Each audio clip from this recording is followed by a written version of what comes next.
Buksan ang iyong mga mata, Gumising na at magsaya. kalimutan na ang problema. Tayo na't magpuri kay Jesus. Buksan ang iyong mga mata, Gumising na at magsaya.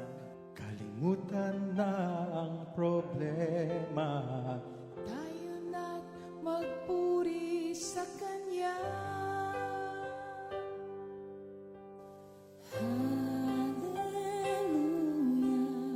Hallelujah, Hallelujah. hallelujah, hallelujah,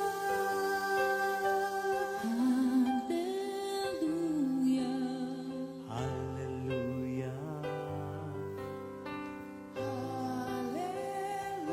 hallelujah. Hallelujah.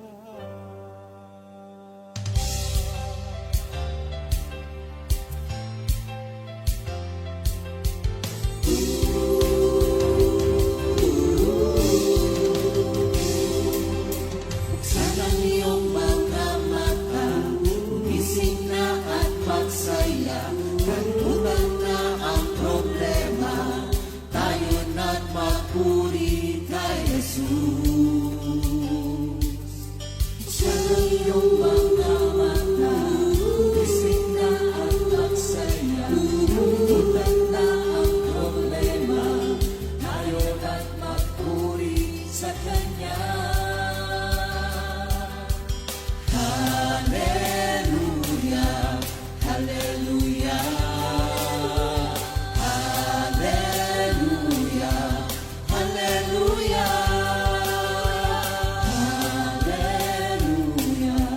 hallelujah, hallelujah, hallelujah. Buksan ang iyong mga mata, gumising na at magsaya. Kalimutan na ang problema, tayo na't magpuri kay Jesus. Buksan ang iyong mga mata, gumising na at magsaya. Kalimutan na ang problema, tayo na't magpuri sa Kanya. Hallelujah, hallelujah, hallelujah, hallelujah, hallelujah,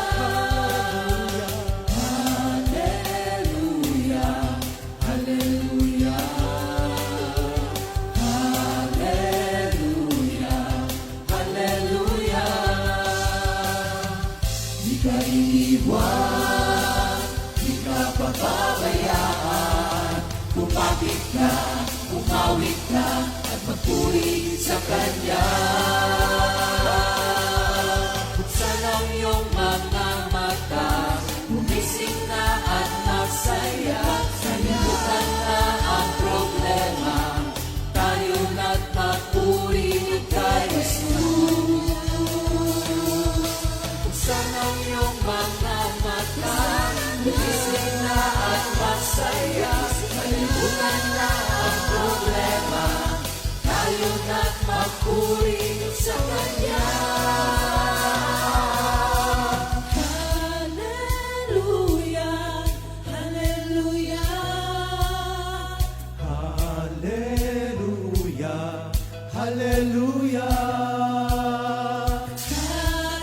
hallelujah, hallelujah.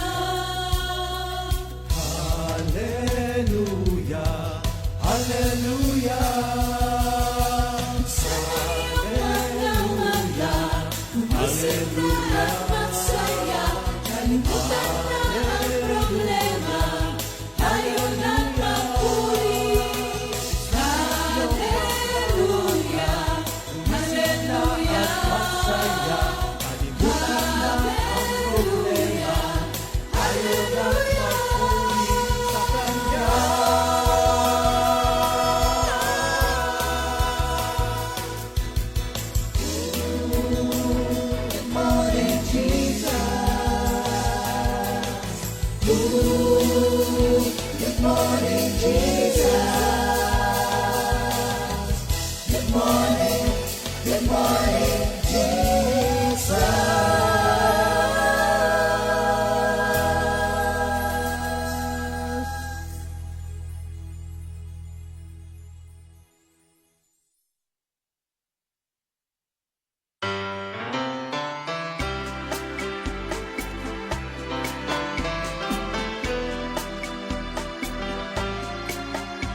Di ko kaya isipin pag-ibig mo sa akin.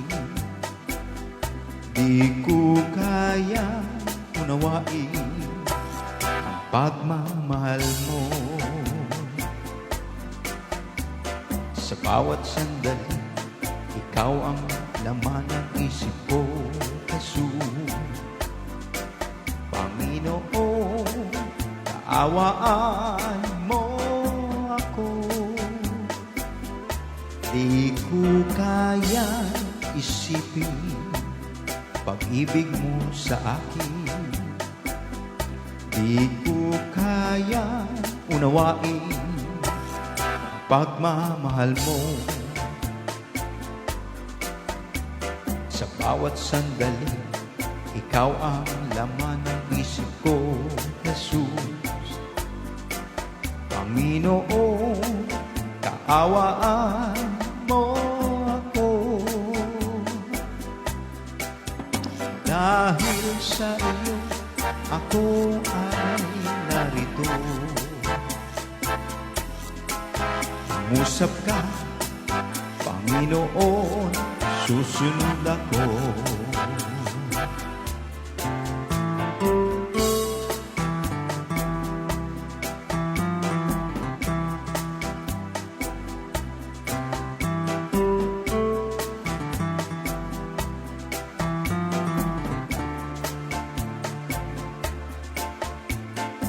Bawat sandali, ikaw ang laman ng isip ko, Jesus. Panginoon, kaawaan mo ako. Dahil sa iyo, ako ay narito. Mangusap ka, Panginoon, susunod ako. Mangusap ka, Panginoon, susunod ako. Mangusap ka, Panginoon, susunod ako.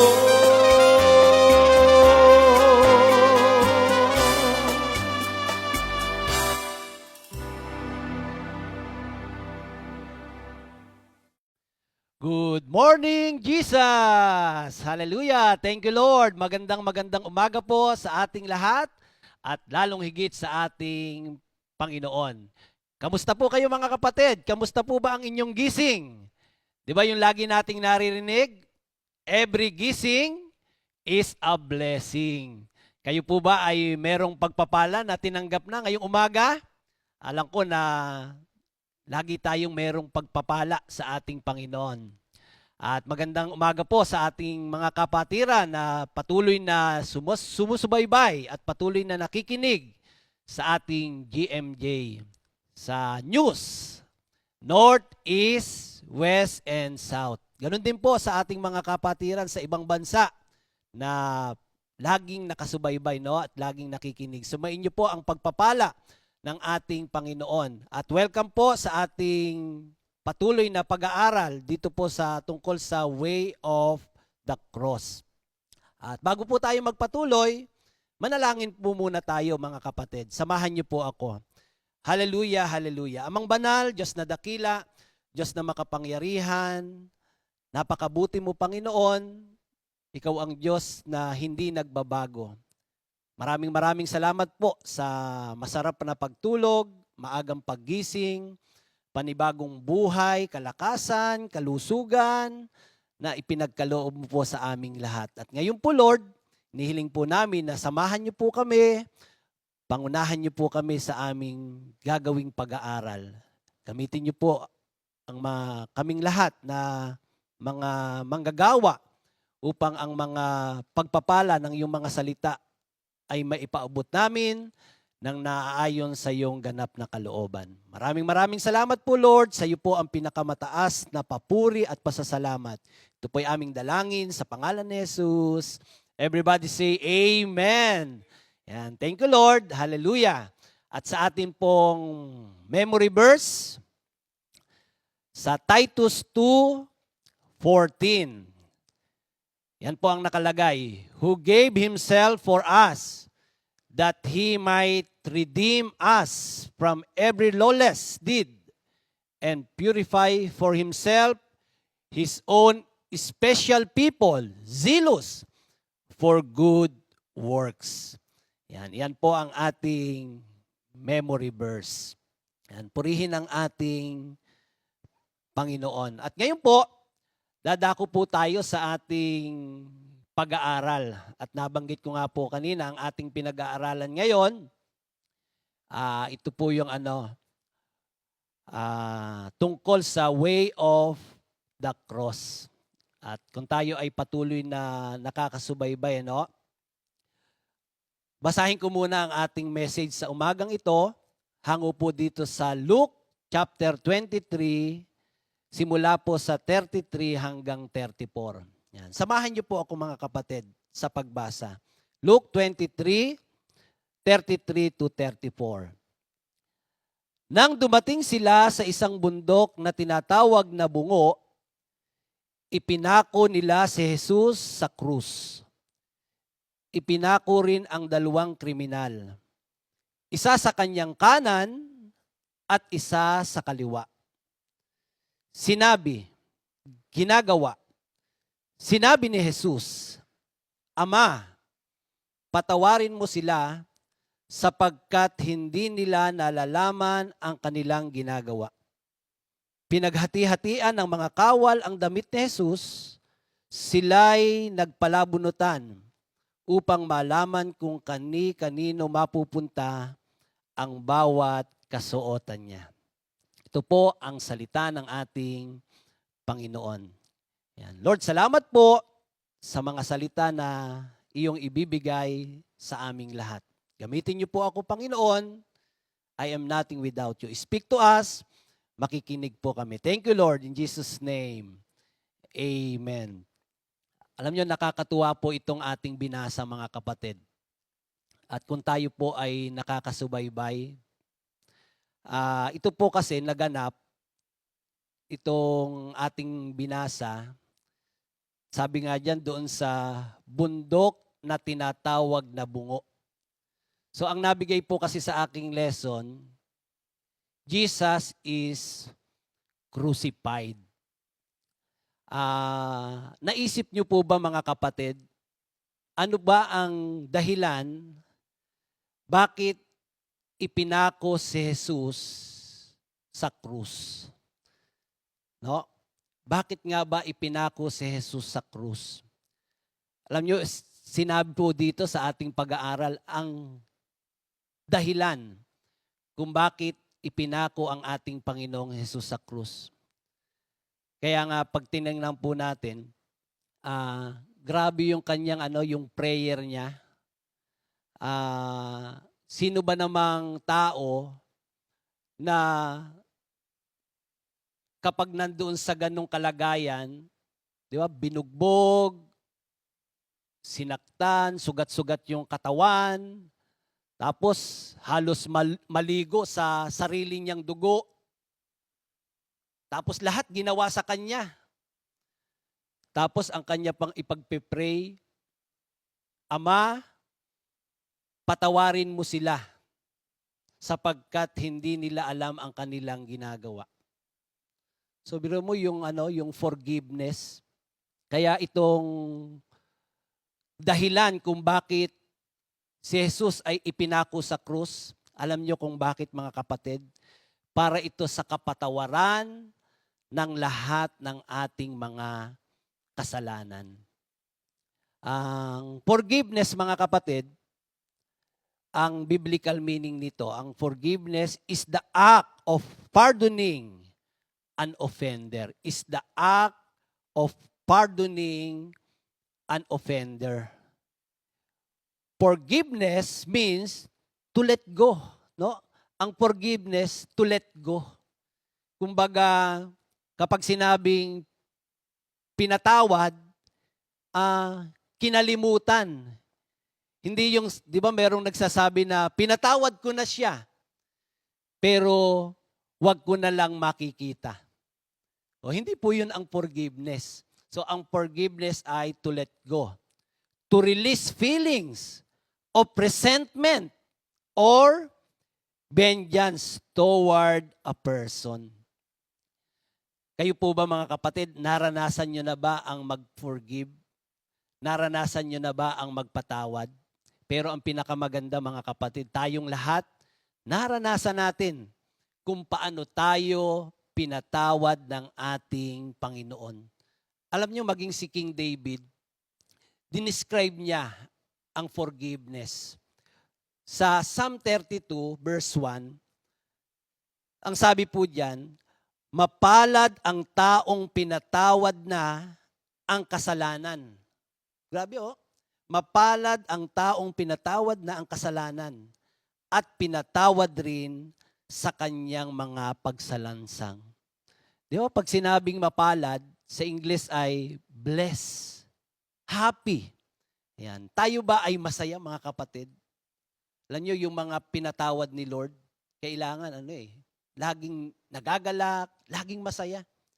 Kasi, di ba pag hindi ka pinatawad, parang ang hirap ng kalagayan ng mga taong hindi nakakaranas ng kapatawaran. Pero sabi nga ni David, mapalad ang taong pinatawad ang kasalanan at pinatawad rin ang kanyang mga pagsalangsang. At sa awit 103, 1-3, ang sabi po dito, si Yahweh ay papurihan o aking kaluluwa at lahat ng nasa aki magsipagpuri sa Kanya. Purihin mo sa tuwina ang banal na ngalan niya. Si Yahweh ay papurihan o aking kaluluwa at huwag mong kaliligtaan mabubuti niyang gawa. So dito pag tiningnan mo, inuutusan yung kaluluwa, sabi noong author, nung sumulat, na purihin ang ating Panginoon, no? Kasi merong benefit kasi dito, sabi sa verse 3, ang lahat kong kasalanan o ang lahat kong kasalanay siya ang nagpapatawad. At anumang aking sakit, ginagamot niyang lahat. Grabe, no? Ang lahat kong kasalanan, lahat ng kasalanan, ginagamot niyang kanyang pinatawad at anumang aking sakit, ginagamot niyang lahat. Alam niyo sa awit 103 verse 8, sabi din dito, si Yahweh ay mahabagit, mapagmahal, hindi madaling magalit. Wagas ang pag-ibig. Wagas ang pag-ibig. At sa awit 103, 11 and 12, ang agwat ng lupa't langit, sukatin may hindi kaya. Gayon ang pag-ibig ng Diyos sa may takot sa Kanya. Verse 12, kung gaano kalayo ang silangan sa kanluran, gayon din niya inalis sa atin ang ating mga kasalanan. Grabe, ano? Meron tayong awitin ito na as high as the sky is above the earth, so far that He removes our sin from us. Di ba pag tingnan mo, gaano raw kalayo ang silangan sa kanluran, ganun daw inalis ng Diyos ang ating mga kasalanan. Kaya dito sa ating pag-aaral, mayroong 3 bagay na gusto ko pong ibahagi sa ating lahat. Una, yung tinatawag na man's iniquities. Pangalawa, yung sin's penalty. At ang pangatlo, ito yung God's love and mercy. No? Man's iniquities, sin's penalty, and God's love and mercy.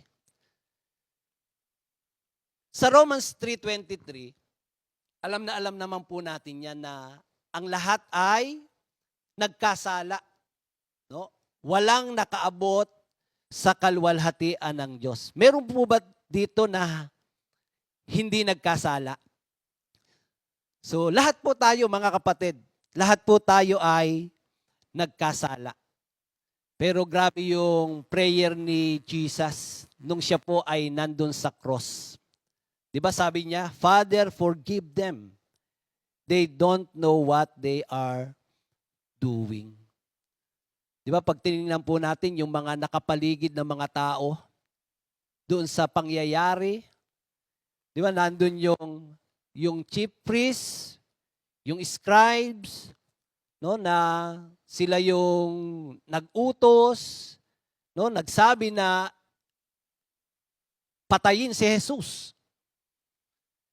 Sino pa? Si Judas. 'Di ba? Binitray niya si Jesus. Yung pag-aaral natin nung nakaraan. Si Peter denied Jesus. Yung mga disciple, 'di ba? Inabandon si Jesus. Yung mga sundalo na bumugbog, lumatigo, pinako, yung mga witnesses, 'di ba? Yung mga nagsabing ipapako siya o ipako siya. Oh. Hindi lang 'yun mga kapatid. Maging tayo. Me and you. No, tayo'y kabilang dito kasi doon sa 1 Timothy, alam niyo nung unang panahon, kabilang tayo sa hindi natin alam, no, yung ating mga ginagawa. No, kaya kasama tayo dito sa sinasabi dito na patawarin sa lahat ng ating mga kasalanan. No, ganun tayo kamahal ng ating Panginoon. So bakit ba ganun ang kanyang panalangin na patawarin tayo sa lahat ng ating mga kasalanan? Kasi alam ng Panginoon na merong penalty, no? Merong judgment o merong punishment ang lahat ng kasalanan. Kaya nga yung pangalawa, sins penalty. Kasi ang ating Panginoon, mga kapatid, siya po ay God is right and just. Kaya doon sa Romans 6, verse 23, ang sabi po doon, the wages of sin is death. Grabe, no? Ang kabayaran ng kasalanan ay kamatayan. Kaya kung ating makikita po dito, sa ating pag-aaral, doon sa pangatlo na sinabi ko kanina, yung God's love and mercy. So, ang ugat ng lahat ng ito ay ang pag-ibig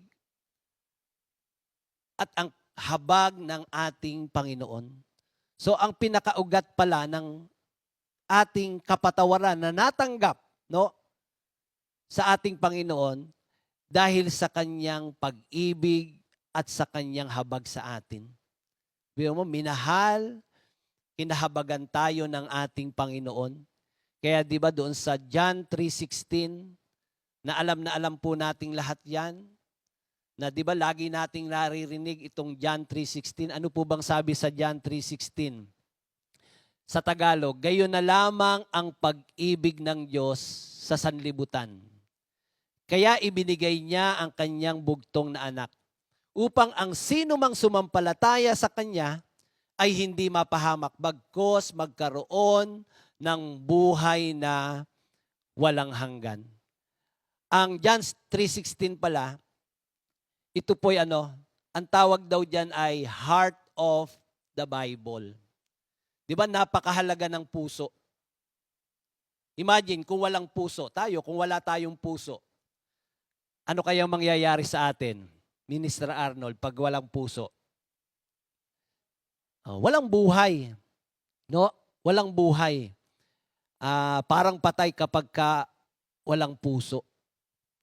So, ang puso ng Biblia, itong John 3:16. Pero alam nyo, kung walang pag-ibig, mga kapatid, wala palang John 3:16. Di ba sabi nga, yung M3:16, nakakapatay. Pero yung John 3:16, ito'y nagbibigay ng buhay na walang hanggan. Kaya napakahalaga ng pag-ibig, mga kapatid. Napakahalaga ng pag-ibig. Di ba sabi ni Saint Paul, kahit magaling kang magsalita, ipamigay mo man ang iyong mga ari-arian, meron ka mang malaking pananampalataya, ialay mo man ang iyong sarili, kung wala ka namang pag-ibig, lahat ng yan ay useless. Kaya dito sa John 3:16, merong 4 na bagay na nakapaloob. Unang-una, mga kapatid, yung tinatawag na God's love. Pangalawa, yung God's mercy. Pangatlo, yung God's gift. At ang pang-apat, yung God's reward.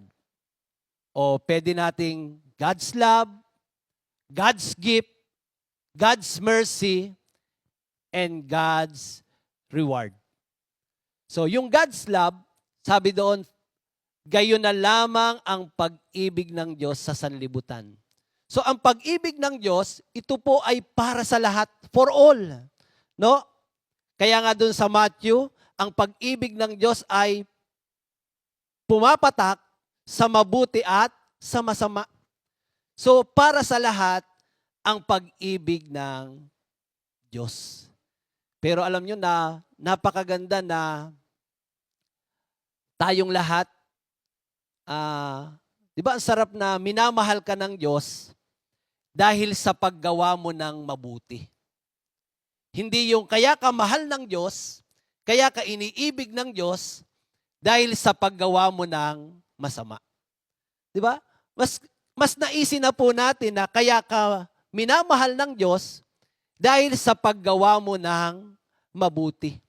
Hindi yung dahil minamahal ka ng Diyos, kaya ka minamahal ng Diyos dahil sa paggawa mo ng masama. Pero dito, ang sabi diyan, ang pag-ibig ng Diyos ay para sa lahat. Kaya nga yung awitin, di ba? Merong awitin. Kahit na ang puso ko'y laging nagbabago, kahit kailan di ako nakarinig ng sumbat sa iyo, O Kristo, mahal mo nga ako.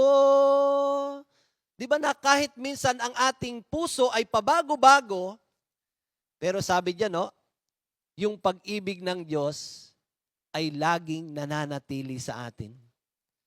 Kasi yung pag-ibig ng Diyos, ang tawag pala diyan, agape. No? Agape love. Yung pag-ibig na iginagawad sa atin, ang tawag pala diyan, agape love. Yung agape love, pinakamataas na uri ng pag-ibig na yun ang ipinamamala sa atin. Grabe, yung pag-ibig ng ating Panginoon. No? Pangalawa, ito ay God's gift. No? So God's love, God's gift. Gayon na lamang ang pag-ibig ng Diyos sa sanlibutan. No? Kaya ibinigay niya ang kanyang bugtong na anak. So ang regalo ng Diyos sa atin, ang kanyang bugtong na anak. Tayo, ano po ba yung pinaka-latest na natanggap nyong regalo na nasabi nyo, wow! O napa-smile kayo? o napatalong kayo? Yan, meron po ba kayong regalo na pagbukas nyo kakaiba yung inyong naramdaman na naandun yung kagalakan? Pero dito mga kapatid, di ba? Ang sabi po dyan, no? Ang ating Panginoong Hesukristo, siya ang ibinigay, no? Para tayo ay maligtas. At ang pangatlo, sabi dito, yung God's mercy. No, yung God's mercy. Nakita po ba natin ang habag ng Diyos sa ating buhay? Biro mo yung, di ba sabi ko nga kanina, na tayo dapat yung paparusahan. No, dapat tayo yung ipapako, no, yung tao dahil sila ang nagkasala. Pero dahil naandun ang habag ng Diyos, ang awa ng Diyos sa atin, inahako ng Panginoon, no? Inahako ng Panginoon na dapat tayo ang magbabata. So doon sa lugar natin, doon lumugar ang Diyos. Kaya pag tiningnan po natin yung mercy ng ating Panginoon, nandoon sa atin na dapat tayo ang mapaparusahan, pero ang ginawa ng Panginoon, ipinadala ang kanyang bugtong na anak. Upang doon sa parusa na dapat sa tao, si Jesus ang magbata.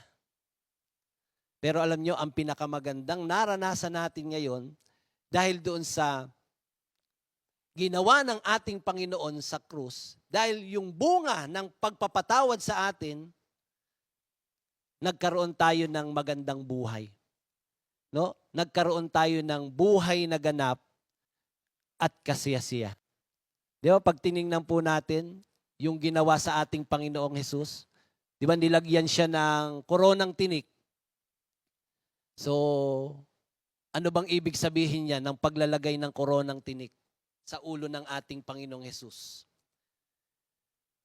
So, ang ibig sabihin niyan, doon sa mga kahiyahiyang ginawa natin, no? Tinubos tayo ng Panginoon. Kasi 'di ba pagka gumawa ka ng kasalanan, nakakahiya yan eh. Nakakahiya. Parang wala kang mukhang ihaharap. Pero dahil sa ating Panginoong Hesukristo, kumbaga makakaharap na tayo sa Diyos, no? Kumbaga, hindi ka na mahihiya na humarap sa Diyos dahil sa ating Panginoong Hesukristo. At hindi lang yun. Pag tinignan po natin yung pagpako sa kanyang palad, di ba, ano po bang ibig sabihin yan? Nung siya'y nilagyan ng pako sa palad. Di ba doon sa 2 Corinthians 8, na ang ating Panginoong Hesus ay nagpakadukha upang tayo ay sumagana. No? Upang tayo ay sumagana. So, ang ibig sabihin pala nito, binebless ni Lord ang work ng ating hands. Kaya yung awitin na binigay kini ng Ria, di ba sabi doon, kung maaalala ko ang buhay ko noon, alaalang kay dilim ang siyang naroon. Laking pagbabago, ginawa ni Kristo. Ako na nasa kadiliman, dinala niya sa kaliwanagan. O Kristo, wala na akong mahihiling pa. Ang buhay kong wala, ginawa mong sagana. O Kristo, wala na akong mahihiling pa. Ang buhay kong wala, ginawa mong sagana.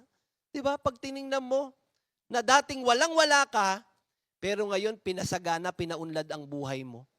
O, doon yung sinibat siya sa tagiliran. So tayo dati, hindi tayo makapagpatawad.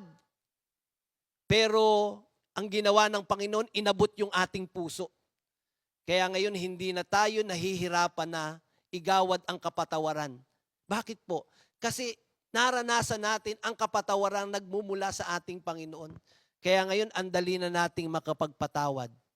Kaya kung meron pa tayo na hindi napapatawad, huwag niyong hayaang matapos ang GMJ na to, ang programang ito, itong ating pag-aaral, na hindi mo na message yung iyong kinaiinisan, kinasusuklaman. Ngayon pa lang mga kapatid, kunin mo na yung cellphone mo, i-message mo na. Napakahalaga na tayo'y makapagpatawad mga kapatid. Oh, yung sugat niya sa likod, sa 1 Peter 2:24, dahil sa mga sugat, latay, na natamo ni Jesus sa krus, tayo ay gumaling. Sa lahat ng area yon mga kapatid, healing of memories, healing of relationship, maging physical healing, maging yung bulsa natin pinagaling ng ating Panginoon. Amen po ba mga kapatid? Diba? Lahat sa atin. Bunga yan ng pagpapatawad ni Lord. At yung sugat niya sa paa, yung pagpako sa kanyang paa. Alam niyo, dapat ang punta natin, impyerno. Kaya nung siya'y namatay, nanaog siya sa kinaroroonan ng yumao, ng mga yumao, sa impyerno. At isinarado ang pintuan ng impyerno. At walang anak ng Diyos na pwedeng na papasok doon. So ang ibig sabihin nito, na dati, dahil sa ating mga kasalanan, dapat impyerno ang ating baksak. Pero dahil sa kapatawaran na ibinigay sa atin ng Panginoon, ngayon tayo ay papunta ng langit. Di ba? Meron tayong eternal life, mga kapatid. Yan ang ibinigay sa atin ng Panginoon. Kaya doon sa John 14:2, di ba? Sabi doon, sa bahay ng aking ama ay maraming silid. Kung hindi gayon, paparoon ako at ipaghahanda ko kayo ng matitirahan. So, ang ginawa ng ating Panginoon sa krus, binigyan tayo ng buhay na walang hanggan. Kaya sa umagang ito mga kapatid, alam nyo, napakapalad natin sapagkat merong isang Kristo na ginawa ang lahat para tayo'y mapatawad sa lahat ng ating mga kasalanan. Kaya yung God's reward, mga kapatid, di ba? Eternal life. Buhay na hahantong sa langit. Kaya tayong lahat, mga kapatid, magpasalamat tayo sa Panginoon sapagkat kung hindi dahil sa Kanya, wala tayong kapatawaran. Kaya ang kapatawarang ito na binigay sa atin ng Panginoon, sabi nga, i-practice natin. Ibig sabihin, maibahagi natin sa iba. Napakahalaga na tayo ay makapagpatawad. Sapagkat sabi nga sa salita ng Diyos, kung hindi ka magpapatawad, hindi ka rin patatawarin ng Diyos. Kaya mapalad tayong lahat sapagkat naranasan natin ang kapatawaran na mula sa ating Panginoon. Magandang umaga po at pagpalain tayo ng ating Panginoon. In Jesus' name, Amen. So ngayon, dako po tayo sa ating birthday, mga kapatid. Yan. Ito po ang ating mga kapatid na merong birthday. May birthday ngayong April 7, 2023. Happy birthday, Sister Pina Mercado. Saan ba yan? Taga saan yan? Sister Peming Pilak. Yan. Hindi ba yung ginto? Ayan. Taga-Kalo. Ayan, okay. Hipag ni Sister Tess Mercado. Thank you, Lord. At happy birthday, mga kapatid. Brother Bong, pasok!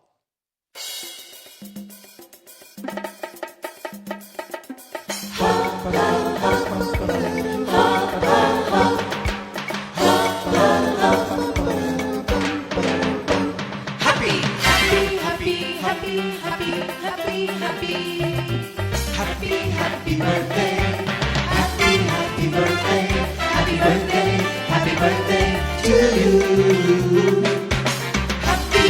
birthday, happy birthday, happy birthday, happy birthday to you. Happy birthday! May the good Lord bless you, may the Lord's light shine upon you. Happy birthday to you. Happy birthday to you.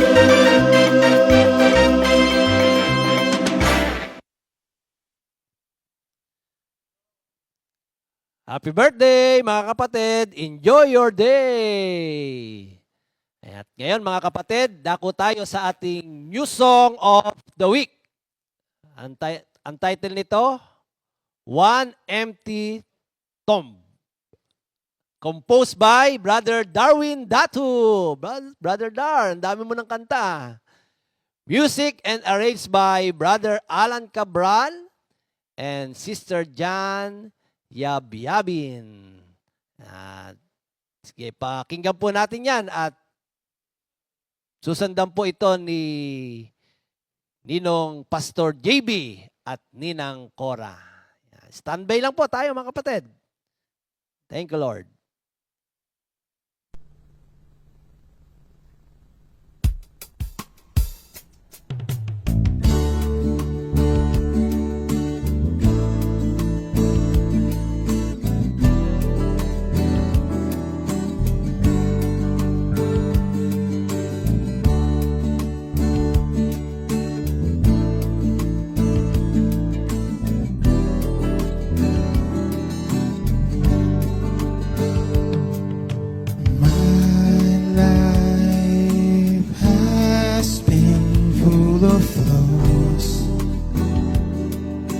Day that I pass, wandering nowhere, running here and there. I am weary and weak with everything is bleak,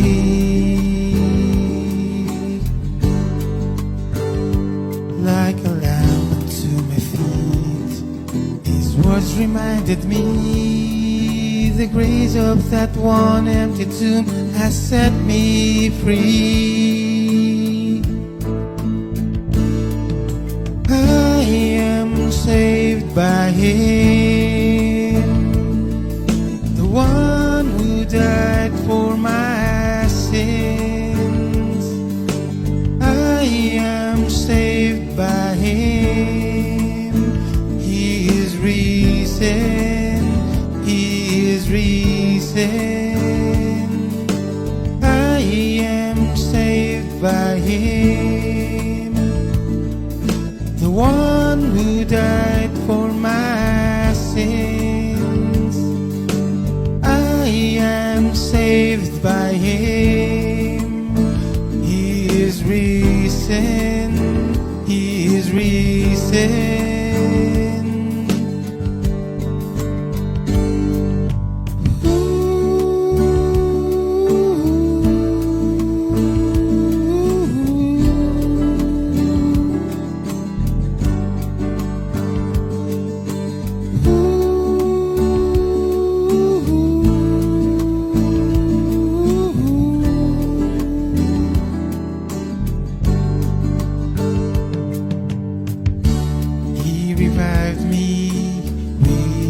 Righteousness and directed my steps.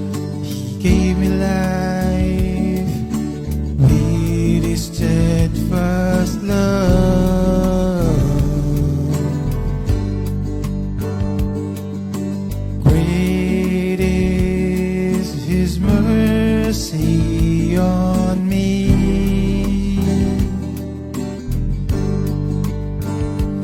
I surrender my life to Him,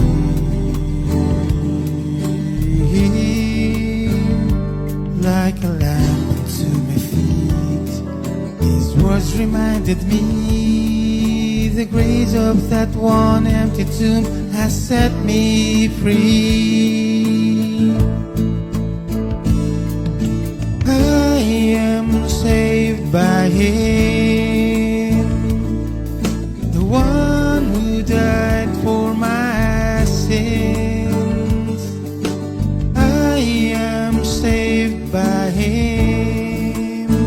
He is risen. He is risen. I am saved by Him, the one who died for my sins. I am saved by Him. He is risen. He is risen. I am saved by Him, the one who died for my sins. I am saved by Him. He is risen. He is risen.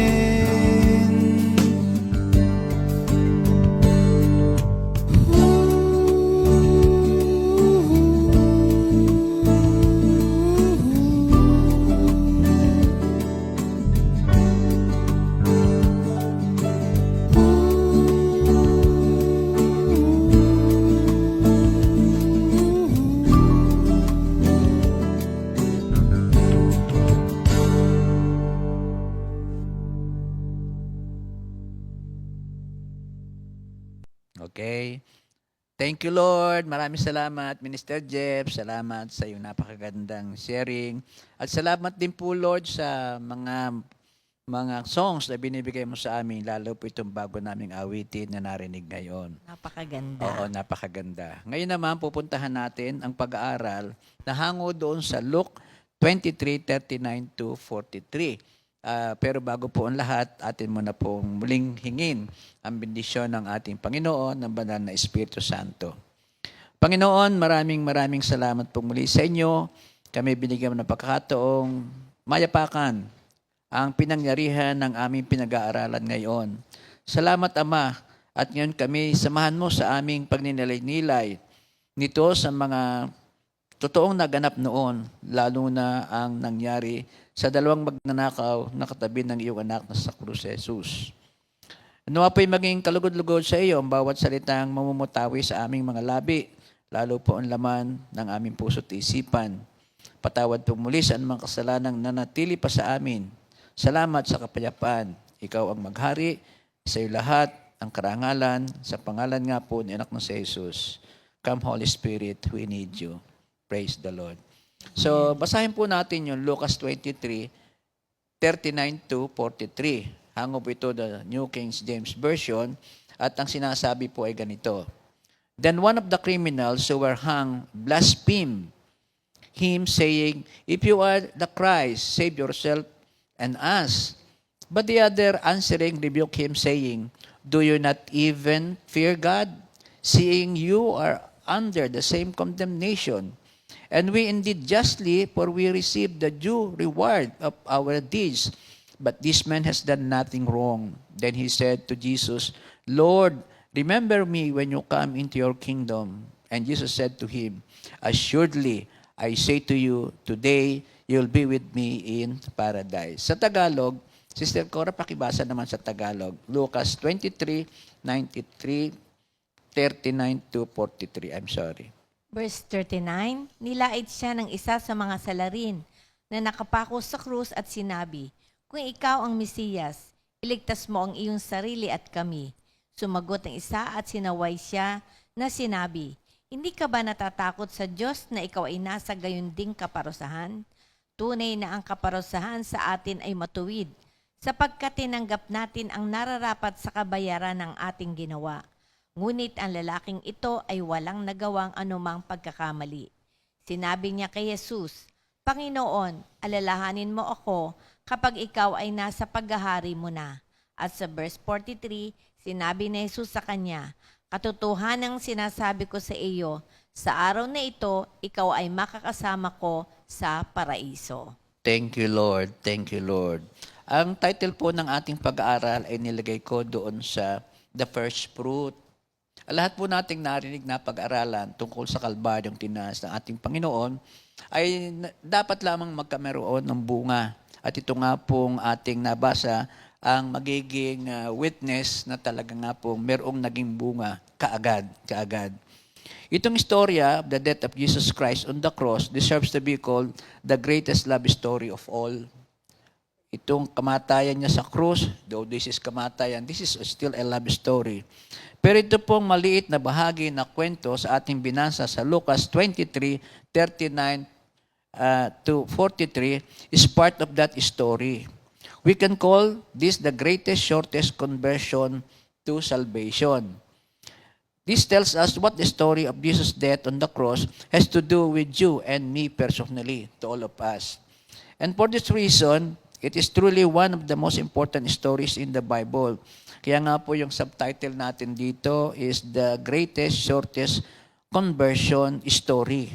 This is about the two characters that is mentioned sa ating binasa. So, there were also two other criminals led with him to be put to death.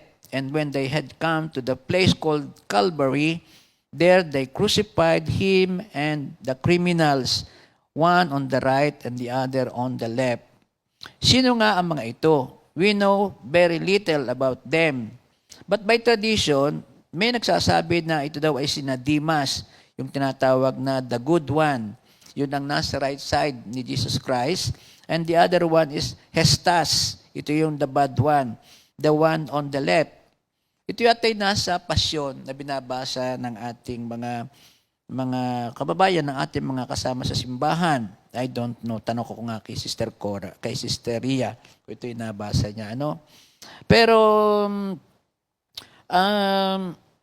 hindi naman masama na hindi pinangalanan. As a matter of fact, mabuti pa nga ito.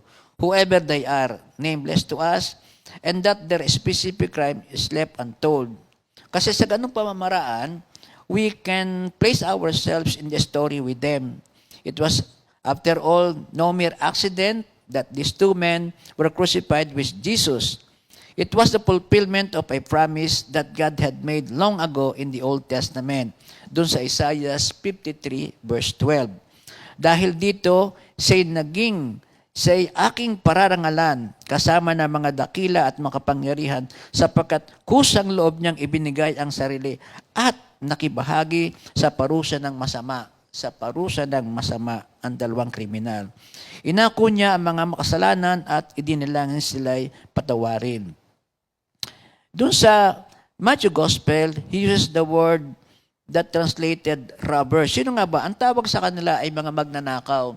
Pero kung i-analyze po natin, kung simpleng magnanakaw ka lamang, hindi ka para bitayin, hindi ka para ipako sa krus. Sapagkat ang pagpako sa krus ay ang pinakamatinding kasalanan na magagawa mo sa gobyerno, sa bayan, katulad ng mga rebellion, ng mga rebelde. At katulad ng sinasabi nila tungkol kay Jesus Christ na ito'y naghahasik ng kaguluhan sa bayan. So hindi lamang ito magnanakaw, extraordinary. Tawagin na lang natin silang talagang mga hardened criminals. Sila ay mga hardened criminals. Thank you, Lord. Hindi aksidente that the Lord Jesus Christ was crucified between these thieves, itong ating mga makasalanang tinatawag, mga kriminal. There are no accident in a world that is governed by God. Lahat ito ay because of Him. Nothing left to chance to man. Hindi pwedeng sa tao lamang ito ipagkatiwala. Whatever man did that day was simply that which God's hand and counsel determined to be done. Mismong si Pilato, when he gave the order that the Lord Jesus Christ was to be crucified between the two thieves, hindi niya alam that he fulfilled the scriptures of the prophet Isaiah 700 years ago before this Roman officer gave his command. Ito nga yung naulit natin kanina sa Isaiah 53 verse 12. Ano naman ang reason kung bakit ginawa ito ng Diyos na si Jesus ay pagitaanan ng dalawang kriminal? Hindi ba't ang Panginoon ay napako sa krus upang tubusin ang tao sa napakalaking kasalanan na katumbas ay hindi masukat na kahiyan? Yon ang main reason. Isa sa mga matitinding reason. Si Jesus Christ ay papatayin dahil inako niya ang mga kasalanan natin. At sa mga kasalanan ito, dito'y may katumbas ng malaking kahiyan. Pag ikaw ay napasama, kahit man lamang sa kainan, lalo tigit pa nga dito sa kamatayan, sa pagitan kasama ng mga kriminal, ay may tuturing ka na rin kriminal. Kaya malaking kahiyan ng kamatayan ay sa kasama mo ang malaking kriminal. He take over the place of the Passover lamb, the substitute. That was our place, a place of shame, a place of transgressors, the place of animals commended to death. He not debilitated, humiliated thus by Pilate. Hindi sa talagang si Pilate ang nag-humiliate sa kanya, kundi ito i-design ng Diyos upang maganap. Ang kahiyan ay itodo, walang ililikdang. Kasi sa kaporosan ng ating kasalanan, wala rin kahalibit yung kahiyan. Ito lahat ay dinanas ng ating Panginoon. Pero ano kaya kung si Kristo ay namatay, ipinakong nag-iisa doon sa krus? Ano kaya magiging kahulugan ng mga nangyaring ito sa ating Panginoon? So, walang magbabalik. okay. Walang magbabalik loob. Walang Dahil magbabalik yung loob. nasa kanan niya, di ba, nagbalik loob. Mhm. Tama, isa yon. Pero katulad ng nasabi, hindi masyadong naidapa mo ang dignity ng ating Panginoon kung siya ay nag-iisa doon. Para bang may kasama ka dyan, confirm na talagang ikaw ay makasalanan. So yun ang hindi ibinayagan ng ating Panginoon. Bagamat si Dr. Ralph Wilson believed the Father blessed His Son with this strange companion during His last hours. I believer and a very strong believer at that. Kasabay niya ang isang believer, otherwise he will also be alone. Or what a way of going to the Father with the first catch of the day. Ito yung ating title, yung first fruit, first harvest. So can you imagine, isang kaluluwa na maligtas, di ba tuwan-tuwa ang langit, Lucas 15:7. So ito yung isa sa malaking programa na nakalaan sa plano ng ating Panginoon. May kasama siya sa kanyang pag-alis sa lupang ito na isang convert, isang fruit ng kanyang pagsusumikap. May isang naligtas, Ang ating Panginoon ay, kumbaga sa ay nasanay na siya na ang mundong ginagalawan natin ay napakabihira kang makakatagpo ng may tunay na pananampalataya. As a matter of fact, pating ang kanyang mga apostol ay sinabihan niya of little faith. Napaka-babaw ng inyong pananampalataya. But of course, may mga incident na nakakita siya ng great of faith. For example, yung Roman centurion, doon sa 7:2-10, tells him that he doesn't need to physically come to heal his servant. All he had to do was speak the word and his authority to have it accomplished. Ito kinuha yung ating sinasabi sa simbahan. Hindi po ko karapat-dapat nagpatuloy sa aking tahanan, ngunit sa isang salita mo lamang ay gagaling na ako. Yun ang sinabi sa centurion. Huwag na po kayong pumunta sa aking tahanan. Utusan lamang po siya at siya'y gagaling. Yun ang isang halimbawa na meron pa rin may mga great faith dito sa mundong ito. Jesus is amazed that the man, I tell you, I have not found such great faith even in Israel. Yun naman ang tugon ni Kristo doon sa sinabi ng centurion. Wala pa akong natatagpuan ganitong kalaking na pananampalataya. Meron pang isa akong naalaala. Remember ba yung isang Samaritana na nahingi ng tulong kay Kristo? Nang sabi niya ay, hindi, ang mga pagkain ito ay para lamang sa mga anak ng Diyos. Ano bang sabi nung Samaritanang may sakit ng kanyang anak? Ang sabi niya doon ay, Kahit mumulang, kahit mumulang. Opo, ang aso po ay kahit mumulang ay malaking grasya po sa amin yan. Yun, ang sinabi din niya. Wala pa ako nakikita ang ganitong kalaking pananampalataya. At ito'y Samaritana pa. So, yun po ang ating nakita rito. So, paano ba nagsimula itong great conversation na ito? Sister Cora, pakibasa ko doon sa verse 35 and 38. Verse 35 and 38. Ayan siya. sa verse 35, ang mga tao na may nakatayo roon at nanonood, Habang si Jesus ay kinukutya ng mga pinuno ng bayan, sinabi nila, iniligtas niya ang iba, iligtas niya ngayon ang kanyang sarili kung siya nga ang Kristo na hinirang ng Diyos. Nilait din siya ng mga kawal. Nilapitan siya ng isa at inalok ng maasim na alak, kasabay ng ganitong panunuya. Kung ikaw nga ang hari ng mga Hudyo, iligtas mo ang iyong sarili. Mayroon ding nakasulat sa kanyang ulunan sa wikang Grego, Latin at Hebreo, ito ang hari ng mga Hudyo. Tinuya rin siya ng isa sa mga salaring nakapako sa tabi niya. Hindi ba ikaw ang Kristo? Iligtas mo ang iyong sarili at pati na rin kami. Thank you, Lord. So yun ang kaganapan. Doon nagsimula ito. Simulat sa Paul, iniinsulto ang ating Panginoon. Iniinsulto, ano man tinatawag doon, talagang lahat ng masasama sasabihin ay sinabi nila sa ating Panginoon. At dito nga, kasama itong dalawang kriminal na nasa kaliwat kanan niya. Kasi kita sa itaas at pakinig nila ang mga sinasabi ng lahat. At yun nga, dalawa itong kriminal. Pero meron distinction ang dalawa na ito. Pareho silang hardened criminal. May nagsasabi pa na since birth, talagang wala mang itong ginawang mabuti. Pero ang pagkakataong ito ay hinati naman sila. Depende doon sa narinig ng isa, doon narinig ng isa. Yung isa, yung tawagin na lang nating the bad guy. Nakatuon siya doon sa mga katulad niya na walang ginawa kundi tungayawin ng ating Panginoon. So, laitin. Yun lamang ang kanya nakita. At sinututuwa na kumbaga sanay kabarkada ko ito. Pero yung isa, matiin pala nakikinig at pinagmamasdan abot ng kanyang sulyap doon sa ginawa ni Kristo Jesus. At ang ibig sabihin nito, yung isa, the bad guy, ang objective pala niya ay kung kausapin man ang Kristo ay upang sila'y makatakas, iligtas sa pagkakapako at sa kamatayan. Pero yung isa, the good guy, ang objective naman siya is to be saved. To be saved upang sa'y mailigtas. So, kakaiba. Hindi mailigtas physically, kundi siya ay mailigtas sa kameron ng buhay na walang hanggan. Buhay na walang hanggan. Yung sa mga, eternal, sa eternal life na ang pinag-uusapan niya dito. So, yun nga pala, depende sa iyong pinakikinggan. Kung saan ka nakapokus at doon ka nahirati, yun na magiging ikaw. Kaya napakaganda na isang lesson din sa atin na pakinggan natin ito. So, ano bang ginawa nung bad criminal na yon? Ang bad criminal na yon ay eto na, tinungayaw. Sabi niya kay Kristo, kung talagang ikaw, bakit hindi tayo makaalis dito? So, kung magsari, totoo, kung talagang ikaw, talagang iniinsulto, bakit hindi ko? Kung talagang Diyos. Pero anong ginawa nito? Ang ibig sabihin niya ay, wala.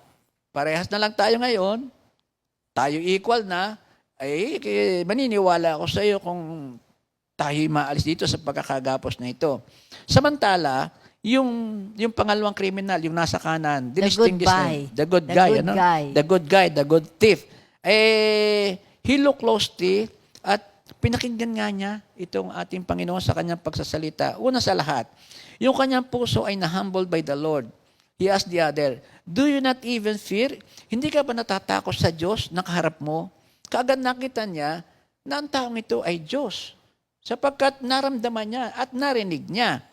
Tapos ang sabi pa niya ganito, he acknowledged that a righteous and holy God exists and that because he was under the same condemnation of death as the man being crucified next to him, he himself will be standing before that God very shortly. Haharap at haharap sila. Sa Hebrew 4:13, walang nilalang nakapagtatago sa Diyos. Ang lahat ay hayag at lantad sa kanyang paningin. At sa kanya tayo magsusulit ng ating mga sarili. May pangalawa pa. He recognized that he was guilty man before the holy God. He acknowledged that he had sinned against the righteous God before whom he must appear soon. So nag-submit agad siya. Buong kababaang nagpakababa siya. After acknowledging that he and the other were about to die, he added, we indeed justly, for we received the due rewards of our deeds. Sinabi niya, tama lang na kami maparusahan sapagkat kami ay makasalanan. Pero ang taong ito, hindi dapat sapagkat siya ay banal. At ang sabi nga dito ay, Kanyang pinuntahan yung lagi sinasabi sa Romans 3:23, "For all have sinned and fall short of the glory of God, with the exemption of Jesus Christ." At ang sabi pa nga dito, Romans 6:23, "For the wages of sin is death." Nararapat lang na kami ay mamatay, maparusahan ng ganito. So, ang unay nagpakababa siya, ang pangalaway na-recognize niya yung kanyang kasalanan. At ang pangatlo, ito ang maganda. He recognized that though this was the justice of the situation for himself and the other criminal, it was not the case with the man named Jesus who was being crucified with them. They were guilty and were getting what they deserved, but he urged the other criminal that it was irreverence toward God to mock Jesus. This man has done nothing wrong. Perhaps as he and the other man were hanging on the cross next to Jesus, watching how Jesus was responding, ito yung kaniyang malaking pagkakaiba. Sabi nga natin kanina, ang focus, ang attention ng the bad guy, doon sa, kumbaga sa kalahi niya, yung walang pagtitiwala sa Diyos, hindi niniwala sa Diyos, at talagang harden. Ang talagang lalabas lamang sa kanya yung nakaka-open sa kapwa. Pero itong isang ito, the good guy, iba ito. Ang focus niya ay doon kay Kristo. So mula sa simbolang sila'y magtabi, para bang pinagmasdanan niya, abot ng kanya masisilip kasi paralel lang sila eh. Lalo tigit, yung kanyang narinig. At sa aking pakiwari, yung kanyang unang narinig sa sinabi ni Kristo, bagamat siya nanghihinay pasigaw pang sinabi, "Ama ko, patawarin mo po sila sapagkat hindi lang nalalaman ang kanilang ginagawa." Yon ang nakita ko. At marahil pagkakasabing yon, nadurog na yung kanyang puso. Hardened heart ito, hardened criminal eh. Nadurog ang kanyang puso at para bagang, sino ito? Ito ay Diyos. Lord, kasama po ako sa pinatatawad mo. At hanggang sa masabi nga niya, Panginoon, alalahanin mo kapag ikaw ay nasa pag-ahari na. Praise the Lord. Yun ang pagkakaiba nung dalawa. So, please take note of this. Right then and there, these two criminals became illustration of the only two ways that anyone, anywhere, including all of us, can react to the cross of Jesus Christ. Once you are confronted with the idea that God would look down upon us in mercy for our sins and would send His own Son to die on a cross and pay the penalty of our sins for us, we have two choices. Either patuloy kang magmatigas ng iyong puso at tuloy ay sabihin mo pa siya ng masama at i-disregard mo ang mga opportunity na binibigay sa iyo as the first criminal, yung bad criminal na ginawa. Pero on the other hand, you can have another choice which is the better one, higit na mas mahalaga. Or you can allow your heart to be softened by it, become humble before it, and acknowledge the implication of it by faith as the second criminal did. Yun ang good criminal, the good criminal. So, ano ba yung ating makikitang may importanteng lesson dito sa ating nakita, na nabasa, na pag-aralan? Alam mo, sister, yung ilang beses na natin ito napag-aralan As a matter of fact, ilang title nga yung aking pinagpilian para dito eh. Alam mo ba ang unang title ko napili dito noong unang nating lesson? Hindi pa. Hindi mo maalala? Last 2 minutes. Kumbaga save yung kaluluwa ng isa for last 2 minutes. Another one, naalala ko rito yung Saved by the Bell. Magagaya na aking Pero ngayon, nakita ko yung mas maganda pala ay yung first fruit. Ang lahat ng ating narinig, lahat ng pinagdaanan ni Kristo doon sa kanyang kalbaryo sa krus, dapat ito'y mamunga. At ang nangyari pa, ang unang bunga ay isang kriminal. Yan ang grasya ng ating Panginoon. Praise the Lord. Praise the Lord. So, one lesson is that we should always remember what it takes in the sight of God to be saved. Yun ang another lesson natin, Dapat, what will it takes for us to be saved?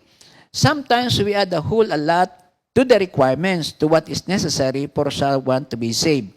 We come up with a lot of rules and regulation. We come up with a lot of rituals and ceremonies. We come up with such a long list of do this, don't do that we practically make it sound like someone needs to be perfect before they can be saved, not realizing that if they were already perfect, they wouldn't need to be saved. one of the great things that this criminal story teaches us is that there is only one thing that is necessary to be saved, and that is to trust Jesus in the payment He made to us. Praise the Lord. Makikita natin ito doon sa 1 John 5, 1 to 12. 1 John 5, 11 to 12. Ang sabi dito, Sister, ito. At ito ang patutuo. Ipinagkaloob sa atin ng Diyos ang buhay na walang hanggan, at ito'y makakatam natin sa pamagitan ng kanyang anak. Ang sinamang pinapanahanan ng anak ng Diyos ay mayroong buhay na walang hanggan. Ngunit ang hindi pinapahanan ng anak ng Diyos ay hindi makakaranas ng buhay na walang hanggan. Purihin ang ating Panginoon. Sa Romans 10, 9-11, may dagdag dito, sabi niya, kung ipahayag ng iyong bibig na si Jesus ay Panginoon, at buong puso kang sasampalataya na siya'y muling binuhay ng Diyos, maliligtas ka. Sapagkat sumasampalataya ang tao sa pamamagitan ng kanyang puso at sa gayon ay tinuturing na matuwid ng Diyos. Nagpapahayag naman siya sa pamamagitan ng kanyang bibig at sa gayon ay naliligtas. Verse 11. Sinabi nga ng kasulatan, ang sino mang sumasampalataya sa kanya ay hindi mapapahiya. Hindi napahiya ang good criminal. All this man did was to turn to Jesus with what little understanding he had, and in a genuinely humble heart, open his mouth and say, Lord, remember me. And we have it by Jesus' own words that was enough. He was saved. Sa own words. Binigyan agad ni Lord siya ng assurance. Assurance. So, wala itong maraming pinag-aralan, walang maraming ginawa, hindi nagpipreach. Ang tanging lang ginawa niya ay siya'y nakinig, siya'y naniwala, at ang simbolo ng kanyang paniniwala, ipinagtanggol niya si Jesus Christ. At tumingin siya ng tawad. Tumingin ng tawad indirectly. Kami makasalanan. Nararapat lamang na kami ay parusahan. Pero wala siyang tinasabi na, Lord, patawarin mo po ako sa ganito, ganito. Yun ang kasaysayan nitong pag-ibig ng Diyos sa lahat, pati sa mga kapasalanang nagsisisi. So ito yung ating mensahe for today na dapat lamang na maging magandang halimbawa sa atin. Ano pa ang ating makitang lesson dito? So yung unang lesson ay, it takes faith. It doesn't need anything, basta you have faith. Faith that is real, faith that is expectant faith. This is the mercy of God. It is actually the grace of God to all of us.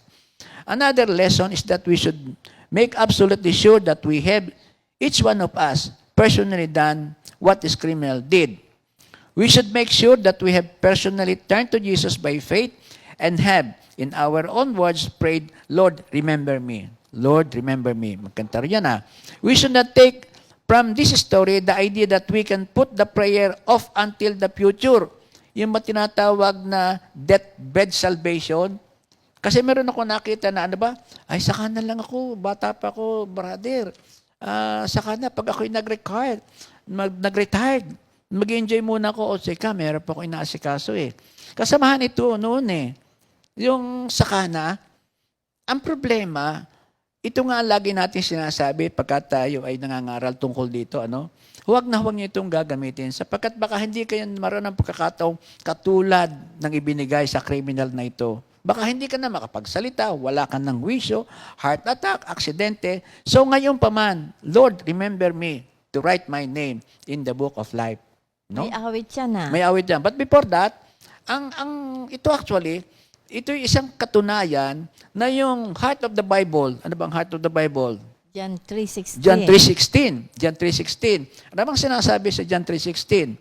For God so loved the world that He gave His only begotten Son. For whosoever believes in Him shall not perish but have everlasting life. So, for whosoever believe, here is that criminal.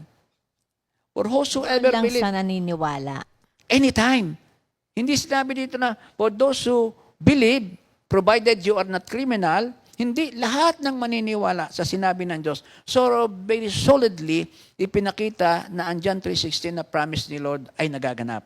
Kaya tayo ay mag-focus tayo doon palagi. Thank you, Lord. Sabi ni Mami, kung kayo nalilito sa namang aral sa Bible, puntahan mo ang John 3:16. At yun na yun. Kanina sabi mo may awitin tayo sa ganito. Yes, may Remember me? awitin tayo Lord, dyan. remember me? Yes. Minister, thank you, Lord. Remember to write my name in the book of life. Lord, remember to write.